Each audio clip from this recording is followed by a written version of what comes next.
Welcome to sakshiyeducation.com. Telangana public service commission త్వరలోనే భారీగా group 2 ఉద్యోగాలకు నోటిఫికేషన్ విడుదల చేయనుంది. ఈ నేపథ్యంలో ఈ గ్రూప్ 2 ఉద్యోగాల్లో సోషియాలజీ అనే సబ్జెక్ట్ మేజర్ సబ్జెక్ట్ అనే విషయం మీకు తెలిసిందే. సో ఈ సోషియాలజీ సబ్జెక్టు ఎలా చదవాలి, ఎలా చదివితే ఎక్కువ స్కోర్ చేయొచ్చు, ఎలాంటి బిట్లు వచ్చే అవకాశం ఉంది, వ్యూహం ఎలా ఉండాలి అనే అంశాలతో చర్చించడానికి sociology senior subject faculty major Srinivas గారు మనతో ఉన్నారు. Sir welcome to Sakshi sir. నమస్తే సార్. సార్ టీఎస్పీఎస్సీ గ్రూప్ 2కు షార్ట్ టర్మ్ బెటరా, లాంగ్ టర్మ్ బెటరా? అయితే ఇప్పుడు సోషియాలజీ సబ్జెక్ట్ అనేటువంటిది ఆల్రెడీ కొంతమంది చదివేసి ఉన్నటువంటి అభ్యర్థులు ఉన్నారు, అలాగే కొత్తగా ప్రిపరేషన్ స్టార్ట్ చేస్తున్నటువంటి అభ్యర్థులు ఉన్నారండి. అయితే ఎవరైతే ఆల్రెడీ ఈ సబ్జెక్ట్ని చదివి ఉన్నారో, లాస్ట్ టైం ఎగ్జామ్లో ప్రిపేర్ అయి ఉన్నారో వాళ్ళకి షార్ట్ టర్మ్ ప్రిపరేషన్ కూడా సరిపోతుంది. అయితే ఈసారి కొత్తగా మళ్ళీ నోటిఫికేషన్ రిలీజ్ అయినప్పుడు కొత్తగా ప్రిపరేషన్ స్టార్ట్ చేసేటువంటి వాళ్ళు లాంగ్ టర్మ్ ప్రిపరేషన్ అనేటువంటిది స్టార్ట్ చేసేయాలి ఇమీడియట్గా. అయితే లాంగ్ టర్మ్ అయినా షార్ట్ టైం అయినా సరే గుర్తుపెట్టుకోవాల్సింది ఏంటి అంటే, సబ్జెక్ట్ని జాగ్రత్తగా సిలబస్ని అర్థం చేసుకోవాలి. సిలబస్ని అర్థం చేసుకుని సిలబస్ ప్రకారం ఈ సబ్జెక్ట్లో ఉన్నటువంటి ఫోకస్ పాయింట్లు ఏంటి అనేటువంటిది నోట్స్ రాసుకుని దాని మీద గనక ఫోకస్ చేస్తే గనక మంచిగా మార్కులు అనేటువంటివి వస్తాయండి. కాబట్టి లాంగ్ టర్మ్ ప్రిపరేషనా లేదా షార్ట్ టర్మ్ ప్రిపరేషన్ అనేటువంటిది స్టూడెంట్ యొక్క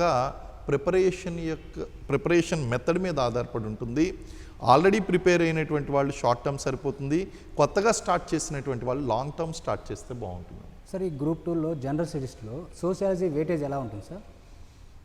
ఇప్పుడు not only in group 2 group 1 examination, group 2లోను గ్రూప్ 1 ఎగ్జామినేషన్లోనే కాకుండా తెలంగాణ పబ్లిక్ సర్వీస్ కమిషన్ నిర్వహించేటువంటి అన్ని జనరల్ స్టడీస్ పేపర్లోనూ సామాజిక వెలి బహిష్కరణ అనేటువంటి ఒక టాపిక్ ఉంది, సోషల్ ఎక్స్క్లూజన్ అనేటువంటి టాపిక్. ఈ టాపిక్ నుంచి మనకి ఒక 10 నుంచి 15 మార్కులు రావడానికి అవకాశం ఉంది. కాబట్టి గ్రూప్ 2లో మనకి ఉన్నటువంటి 50 మార్కుల్లో, అంటే పేపర్ 2లో 50 మార్కులు, పేపర్ 1లోనేమో ఈ 15 మార్కులు సోషల్ ఎక్స్క్లూజన్ అనేటువంటిది.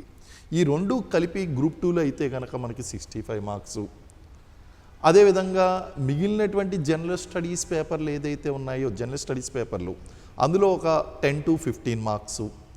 గ్రూప్ 1లో అటు పేపర్ 1లో 15 మార్క్స్, పేపర్ 3లో 50 marks, again 65 marks, and general ఎస్ఏలో 50 మార్క్స్, అంటే 115 మార్క్స్ ఏమో గ్రూప్ 1లోను. ఇలాగా వెయిటేజెస్ అనేటువంటివి మనకు మారుతూ ఉన్నాయి. గ్రూప్ 2 విషయం దగ్గరికి వచ్చేసరికి పేపర్ 1లో 15 మార్క్స్, పేపర్ 2లో 50 మార్క్స్, 65 మార్కులు వెయిటేజ్ ఉందండి. సార్ ఈ గ్రూప్ 2లో పేపర్ 1 పేపర్ 2లో సోషల్ సిలబస్ ఎలా ఉంటుంది సార్? ఇప్పుడు మనకి గ్రూప్ 2 పేపర్ 1 పేపర్ 2 దగ్గర తీసుకుని వచ్చేసరికి పేపర్ 1లో జనరల్ స్టడీస్ అని మనం చెప్పాం. అంటే ఇది సోషల్ ఎక్స్క్లూజన్ టాపిక్ మీద ఉన్నది. సోషల్ ఎక్స్క్లూజన్ అంటే సమాజంలో కొన్ని సమూహాల వారు, కొంతమంది వ్యక్తుల వారు, సముదాయాల వారు, లేదా బలహీన వర్గాల వారు, తాడిత పీడిత వర్గాల వారు, హక్కులకు దూరమైనటువంటి వారు, సమానత్వానికి దూరమైనటువంటి వారు, వీళ్ళందరూ కూడా వాళ్ళు వెలివేయబడుతున్నారు. ఈ వెలి అనేటువంటిది ఏ ప్రాతిపాదికన వెలివేయబడుతున్నారు, ఎందుకు అభివృద్ధికి దూరం చేయబడుతున్నారు, ఎందుకు సామాజికంగా వెలికి గురవుతున్నారు అనేటువంటి విషయాన్ని ఇక్కడ చెప్పడం జరిగిందండి. అందుగురించే social exclusion on the basis of caste, అంటే కుల ప్రాతిపాదికన వెలి, దానితో పాటు తెగల ప్రాతిపాదికన వెలి, ప్రాంతీయ ప్రాతిపాదికన వెలి, అండ్ లింగ ప్రాతిపాదికన వెలి అని చెప్పేసి ఈ యొక్క వెలిలు అనేటువంటిది ఇవ్వడంతో పాటు వాళ్ళ యొక్క సమ్మిళిత వృద్ధి విధానాలు అనేటువంటివి ఇందులో ఇవ్వడం అనేటువంటిది జరిగింది. సో మనకి ఈ మార్క్స్ గనక చూసినట్లయితే దాదాపు ఒక 15 మార్కులు, 10 నుంచి 15 మార్కులు సమాజంలో ఈ సముదాయాల వారు లింగ ప్రాతిపాదికన, కుల ప్రాతిపాదికన, మత ప్రాతిపాదికన, ప్రాంతీయ ప్రాతిపాదికన, ఏ విధంగా, అదేవిధంగా తెగల ప్రాతిపాదికన, తెగ అనేటువంటిది కూడా వెలికి గురవుతుంది, ఏ విధంగా వాళ్ళు వెలికి గురవుతున్నారు అనేటువంటి విషయాన్ని ఇక్కడ చదవడంతో పాటు వారి యొక్క సమ్మిళిత వృద్ధి విధానాలు అనేటువంటివి ఇందులో ఇవ్వడం జరిగిందండి. సో ఇది సిలబస్ స్కోప్గా ఇచ్చారు. ఇకపోతే పేపర్ 2 ఏదైతే ఉందో ఆ పేపర్ 2లో it's a very huge syllabus. దాన్ని మొదటిసారి ఇచ్చినటువంటి సిలబస్కి ఇటు రీసెంట్గా ఇచ్చినటువంటి సిలబస్కి వేరియేషన్స్ ఉన్నాయి. సిలబస్లో స్లైడ్ చేంజెస్ అనేటువంటివి ఉన్నాయండి. మొత్తం 5 యూనిట్లు గుర్తించడం జరిగింది. ఇందులో మనకి మొత్తం 5 యూనిట్స్ అనేటువంటివి గుర్తించడం జరిగింది. ఈ 5 యూనిట్స్లో మొట్టమొదటి యూనిట్ ఏంటి అంటే సామాజిక సంస్థల గురించి, అక్కడ సంఘాల గురించి, సమూహాల గురించి, సముదాయాల గురించి ఇవ్వడం జరిగింది. అంటే ఫస్ట్ యూనిట్ అంతా కూడా భారతీయ సమాజ నిర్మితి గురించి ఇవ్వడం జరిగింది. తర్వాత భారతీయ సమాజంలో ఉండేటువంటి సమస్యలు, ఆ తర్వాత తెలంగాణ సమాజంలో ఉన్నటువంటి ప్రత్యేక సామాజిక సాంస్కృతిక సమస్యలు, అండ్ నెక్స్ట్ యూనిట్లో ఈ సమస్యల కారణంగా వస్తున్నటువంటి ఉద్యమాలు, 5వ యూనిట్లో ఈ యొక్క సమస్యలను ఉద్యమాలను దూరం చేయడం కోసం ప్రభుత్వం అవలంబిస్తున్నటువంటి సంక్షేమ పథకాలు విధానాల గురించి 5వ యూనిట్లో ఇవ్వడం జరిగిందండి.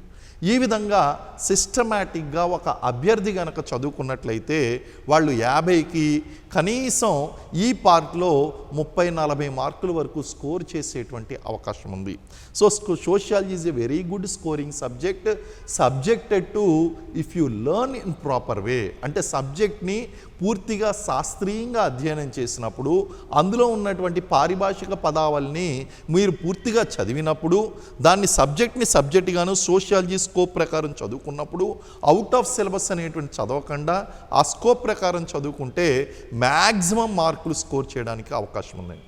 సార్, ఇప్పుడు చాలామంది సోషియాలజీ ఇప్పుడు చెప్పారు యూనిట్స్ అని, ఇప్పుడు యూనిట్ వైజ్ ఎలాంటి ప్రశ్నలు వచ్చే అవకాశం ఉంది? సపోజ్ ఇప్పుడు మనకి ఫస్ట్ యూనిట్ భారతీయ సమాజ నిర్మితి అని చెప్పేసి అనుకున్నాం. అందులో మనకు చూసుకుంటే కులము, మతము, అలాగే కుటుంబము, బంధుత్వము, స్త్రీలు, మధ్యతరగతి ప్రజలు ఇంతకుముందు ఉంచాడు, ఇప్పుడు తీసేశాడు. తెలంగాణ సమాజం యొక్క సామాజిక సాంస్కృతిక లక్షణాలు, ఇలాంటి అంశాలన్నీ కూడా అందులో ఇచ్చారు. కొత్తగా చేర్చినటువంటి అంశం ఏంటంటే ట్రాన్స్జెండర్లు, వీళ్ళని కొత్తగా చేర్చాడండి. కారణం ఏంటి అంటే ఇంతకుముందు లింగాలు ఎన్ని అంటే 2 అని చెప్పేవాళ్ళం, అంటే స్త్రీలు పురుషులు అని చెప్పేవాళ్ళం. సమాజంలో ఈ మధ్యలింగీయులు ఎవరైతే ఉన్నారో, విషమలింగీయులు ఎవరైతే ఉన్నారో, ట్రాన్స్జెండర్లు ఎవరైతే ఉన్నారో వాళ్ళ గురించి అసలు పట్టించుకోవడం మానేసింది ఈ సమాజం. వాళ్ళకు కూడా జీవించేటువంటి హక్కు ఉంది, వారికి కూడా సమానమైనటువంటి హక్కులు ఉన్నాయి. మనం ఆర్టికల్ 14లో ఏం మాట్లాడుతున్నాం? చట్టం ముందు అందరూ సమానం అని మాట్లాడుతున్నాం. ఆర్టికల్ 15 ప్రకారం 5 రకాలైన, ఆర్టికల్ 15 క్లాజ్ 1 ఏమంటుంది అంటే 5 రకాలైనటువంటి వివక్షతలను మనం దూరం చేయాలి అని చెప్తున్నాం. కుల ప్రాతిపాదికన, మత ప్రాతిపాదికన, ప్రాంతీయ ప్రాతిపాదికన, లింగ ప్రాతిపాదికన. అంటే లింగ ప్రాతిపాదికన కూడా ఈ యొక్క వివక్షత అనేటువంటిది మనం చూపించకూడదు. అలాగే జాతి ప్రాతిపాదికన. ఈ 5 వివక్షతల్ని మనం దూరం చేస్తున్నప్పుడు మనం ఏ విధంగా ఈ ట్రాన్స్జెండర్ని సమాజం నుంచి దూరం చేస్తామో, కాబట్టి వీళ్ళ గురించి కూడా వీళ్ళకు ఉన్నటువంటి హక్కులేంటి, వీళ్ళు ఎదుర్కొంటున్నటువంటి సమస్యలేంటి, వీళ్ళ యొక్క సమ్మిళిత వృద్ధి విధానాలు ఏంటి, వాటిని అన్నింటినీ ఇంక్లూడ్ చేస్తూ ఈసారి కొత్తగా సిలబస్లో చేర్చారు. సో ఇవన్నీ కూడా మనకి క్వశ్చన్స్ అనేటువంటివి వచ్చేటువంటి అవకాశం ఉంది.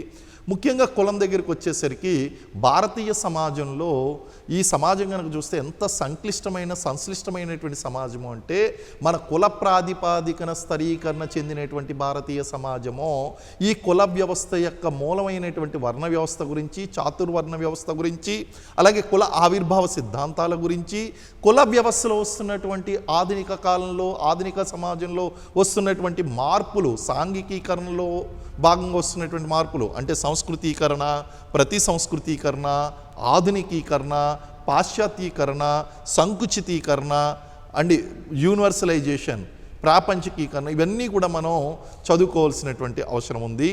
అలాగే బంధుత్వాల దగ్గరికి వచ్చేసరికి బంధుత్వాలు ఎన్ని రకాలు, బంధుత్వ స్థాయిలు ఏంటి, ప్రాథమిక బంధుత్వం అంటే ఏంటి, ద్వితీయ బంధుత్వం అంటే ఏంటి, తృతీయ బంధుత్వం అంటే ఏంటి, బంధుత్వ ఆచరణలు ఏంటి, బంధుత్వ పారిభాషిక పదావళిని ఎలా ఉపయోగించాలి, ఇవన్నీ కూడా మనం చదువుకోవాల్సి ఉంటుందండి. మతం అనేటువంటి విషయం దగ్గరికి వచ్చేసరికి మతం అనేటువంటిది ఏ విధంగా ఆవిర్భవించింది, మతానికి ఆవిర్భవించిన మత ఆవిర్భావ సిద్ధాంతాలతో పాటు మతం అనేటువంటిది ఏ విధంగా ఉంది, హిందూ మతం యొక్క లక్షణాలు ఏంటి, మన యొక్క సిక్కు మతం యొక్క, ఇస్లాం మతం యొక్క లక్షణాలు ఏంటి, క్రిస్టియన్ మతం యొక్క లక్షణాలు ఏంటి, సిక్కు మతం, బౌద్ధ మతం, జైన మతం, జొరాస్ట్రియన్ మతం, హిబ్రూ మతం, వీటన్నిటి గురించి కూడా మనం అధ్యయనం చేయవలసి ఉంటుంది.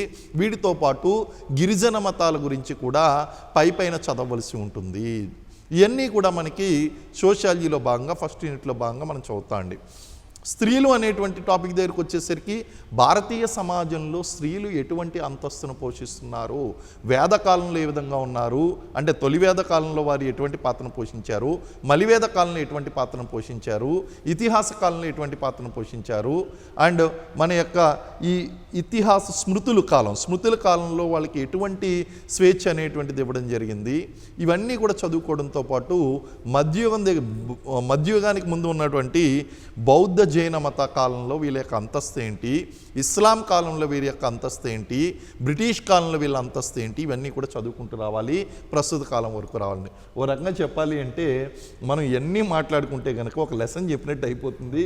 మనకి చాలా డీటెయిల్గా చదువుకోవాలండి. ఇవన్నీ కూడా మనకి అభ్యర్థులు చేయవలసిన పని ఏంటి అంటే మార్కెట్లో ఉన్నటువంటి ఆ యొక్క సిలబస్ బుక్ని తీసుకోవడం, ఫస్ట్ సిలబస్ని అధ్యయనం చేయడం చేయాలండి. ఇప్పుడు నేను చూడండి ఒక్కొక్క టాపిక్ గురించి మీకు వివరిస్తూ ఉంటే కనీసం 5 నిమిషాలు పడుతుంది. సో మొత్తం 50 టాపిక్లు ఉన్నాయి. 50 టాపిక్లు అంటే 50 × 5 నిమిషాలు టైం పట్టేస్తుంది.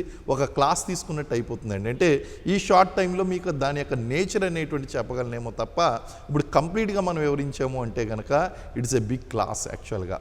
సో ఆ విధంగా కనుక చూస్తే ఫస్ట్ విద్యార్థులు చేయవలసినటువంటి పని ఏంటి అంటే మార్కెట్లో ఉన్నటువంటి సిలబస్ ఏదైతే ఉందో ఆ సిలబస్ని పూర్తిగా తెలుసుకోండి. సిలబస్ని తెలుసుకుని మీ ప్రిపరేషన్ స్టార్ట్ చేయండి. ఫోకస్ ఏరియాస్ ఐడెంటిఫై చేయండి. ఫోకస్ ఏరియాస్ ఐడెంటిఫై చేస్తూ ఫస్ట్ సబ్జెక్ట్ నేర్చుకోండి. మీకు ఏమవుతుందంటే మార్కెట్లో ఉన్నటువంటి ఒక పుస్తకాన్ని తీసుకుని వచ్చి నేను చదివేస్తాను అనుకుంటే కనుక అక్కడ మీకు వచ్చిన విధంగా నచ్చిన విధంగా మీరు అర్థం చేసుకుంటారు. సబ్జెక్ట్ ఏం చెప్తుందో అది మీరు తెలుసుకోలేరు.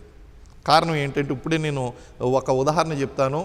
మీకు సోషియాలజీ చదవనంత వరకు సమాజం అన్నా, సంఘం అన్నా, సమూహం అన్నా, సముదాయం అన్నా, సంస్థ అన్నా, సామాజిక సంస్థ అన్నా మీరు పర్యాయ పదాలుగా వాడేస్తారు.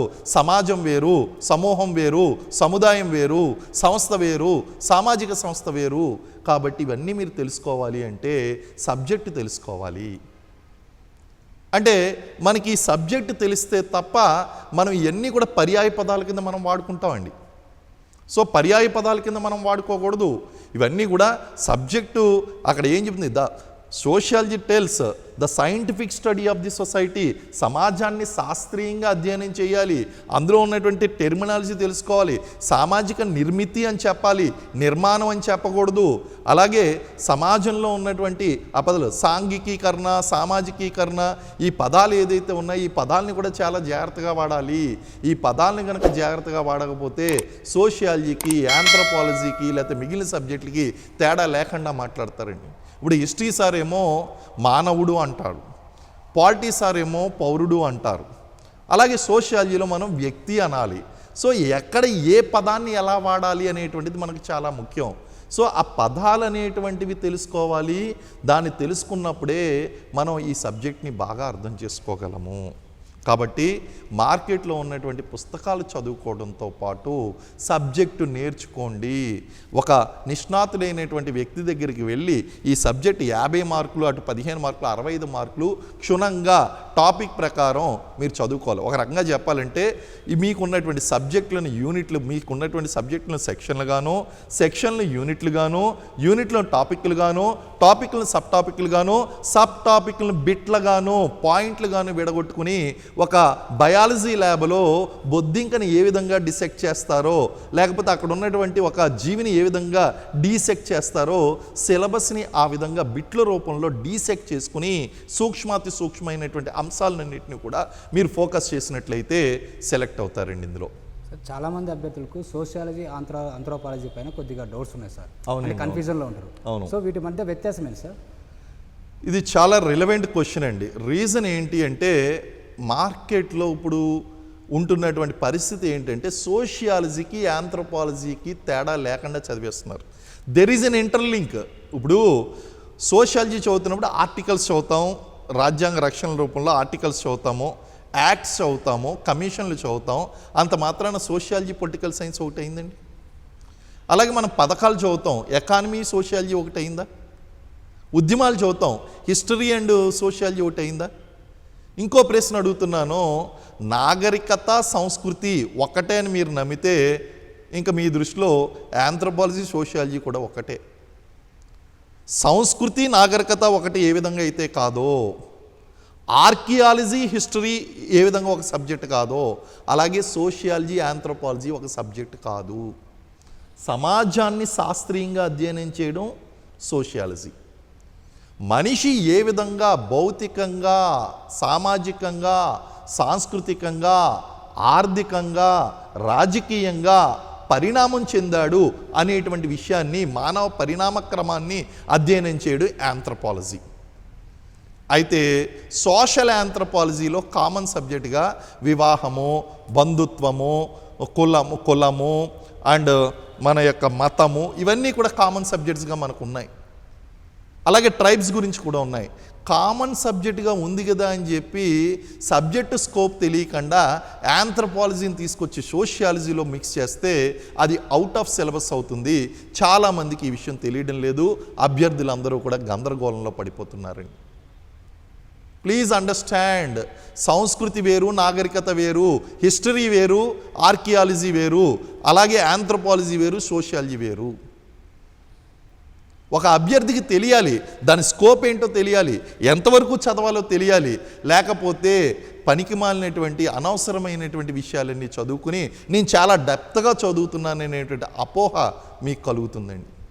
So please understand. ఇప్పుడు ట్రైబ్స్ అనేటువంటి విషయం ఉంది. ట్రైబ్స్ అనేటువంటి విషయంలో మనం ఏం చదువుతామండి? On what basis tribe is distinguished అంటే ఏ ప్రాతిపాదికన తెగలను గుర్తిస్తామో, తెగ అంటే నిర్వచనం ఏంటి, భారతీయ సమాజంలో తెగలు ఎదుర్కొంటున్నటువంటి సమస్యలు ఏంటి, వారి యొక్క భౌగోళిక విస్తరణ అనేటువంటిది ఏ విధంగా ఉంది, వీటినన్నిటి గురించి సోషియాలజీలో చదువుతాం. ఆంథ్రోపాలజీలో ఏం చదువుతాం? ఆంథ్రోపాలజీలో వాళ్ళ యొక్క కల్చర్స్ ఏ విధంగా ఉన్నాయి, వాళ్ళ యొక్క ఆచారాలు, వివాహ పద్ధతులు, కుటుంబ పద్ధతులు, మత పద్ధతులు, రాజకీయ పద్ధతులు, ఆర్థిక పద్ధతులు చాలా డీప్గా వెళ్తాం. ధ్యాంతి రాంతి, యువత నిద్రాసాలు, లేకపోతే వీళ్ళ యొక్క ఆచారాలు ఏదైతే ఉన్నాయో ఆచారాల్లో చాలా డీప్గా వెళ్ళి అధ్యయనం చేసేది ఆంథ్రోపాలజీ. సో ఇది ఈ డిఫరెన్స్ అనేటువంటిది తెలియకుండా మనకి అధ్యయనం చేయడం వల్ల ఏం జరుగుతుంది అంటే అవుట్ ఆఫ్ సిలబస్ అనేటువంటి చదువుకుంటారు.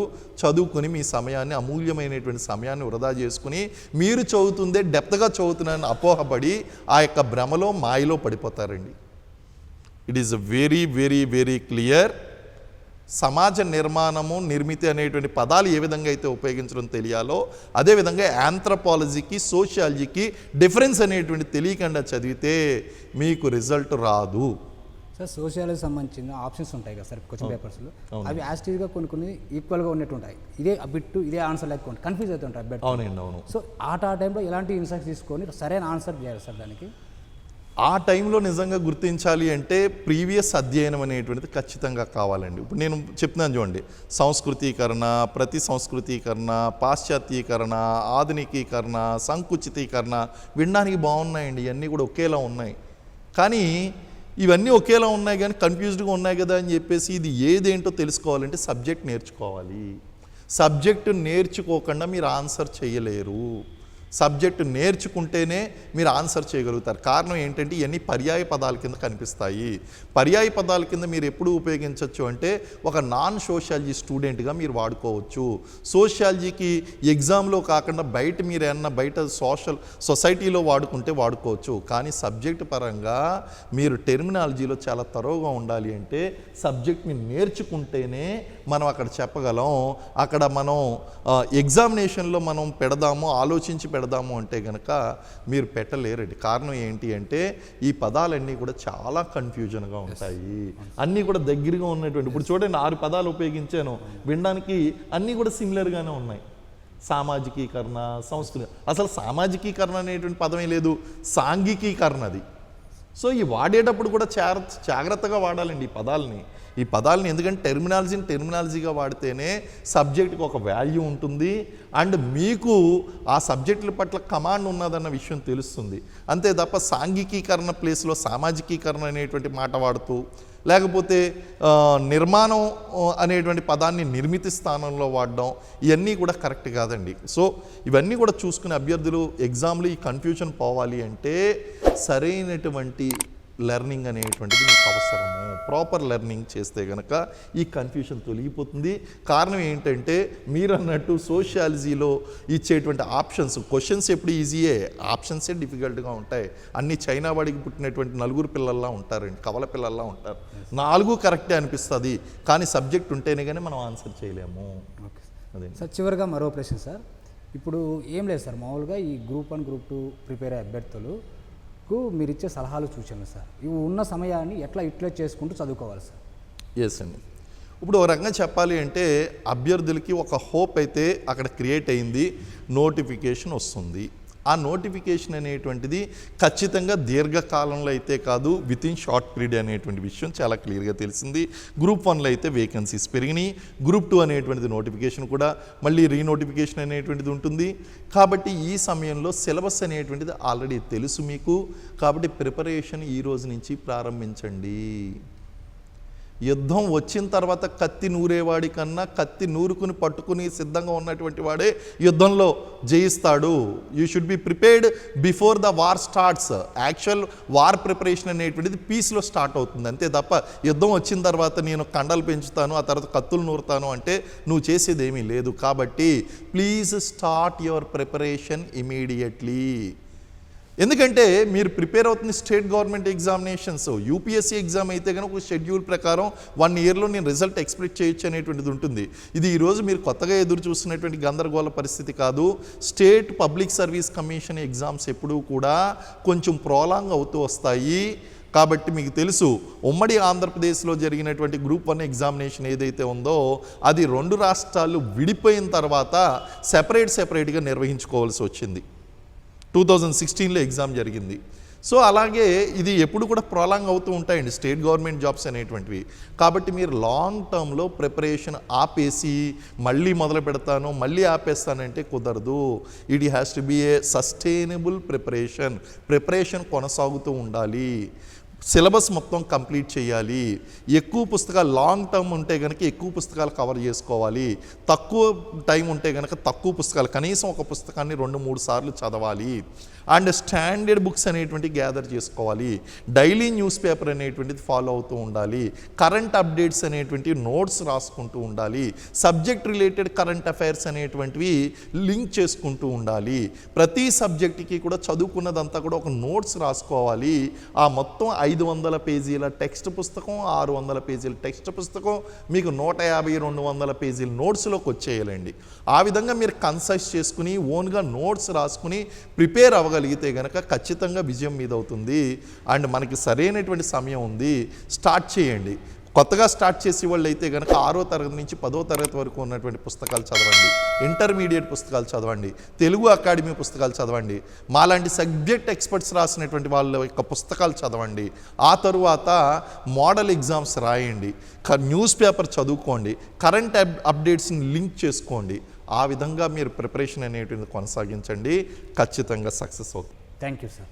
థ్యాంక్ యూ అండి. Thank you. ఇది ఇవాల్టి ఇంటర్వ్యూ. మరో ఇంటర్వ్యూలో మళ్ళీ కలుద్దాం. Thank you. సాక్షి ఎడ్యుకేషన్.com.